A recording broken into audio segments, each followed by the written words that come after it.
galerinha do sexto ano, mais uma vez vamos para mais uma aula de história, beleza? Com o tema Primeiro Império Babilônio, os Amoritas. Nós vamos agora falar um pouco, desses Amoritas, certo?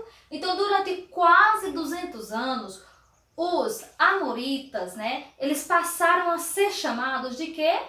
De babilônios, E eles viveram uma grande estabilidade, Essa estabilidade, ela era bem interna, certo? Então depois veio uma disputa com outras cidades-estados, E essas cidades-estados, como é que a gente vai falar?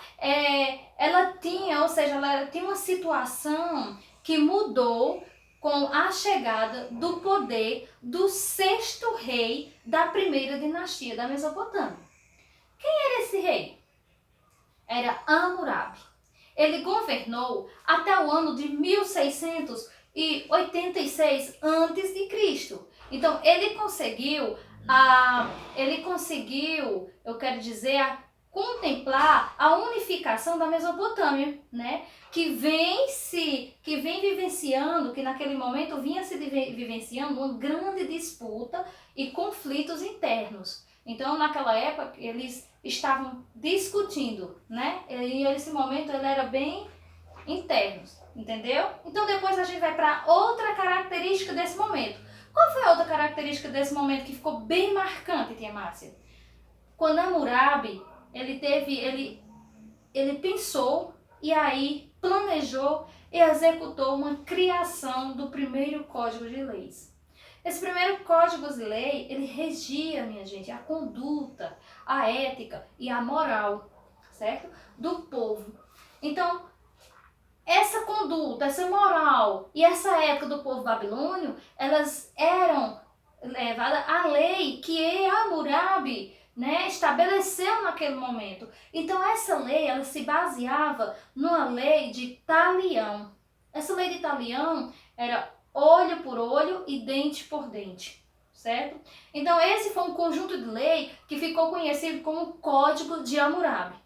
Então, a gente vai falar, tia Márcia, e esse código, ele estabeleceu algumas leis, algumas penas? Sim, tinha penas aplicadas, ou seja, se alguém roubasse,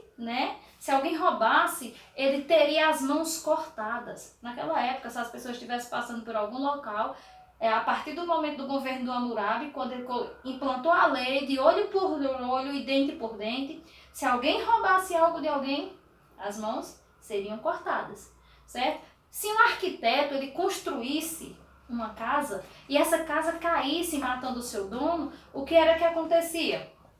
O que era que iria acontecer, pessoal? O arquiteto, ele seria julgado a pena de morte. Vocês estão vendo? Como era, assim, algo que era uma lei muito rígida, certo? Então, o arquiteto seria, de Márcia, condenado à morte, sim. Gente, mas ele ia saber se a casa ia cair ou não?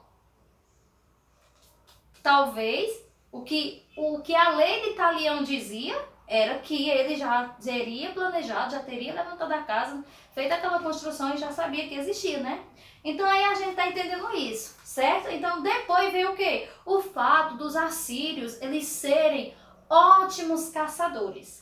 E com essa caça, ele facilitou bastante a fabricação de armas, por esses povos. Então esses povos, eles começaram a fabricar as armas.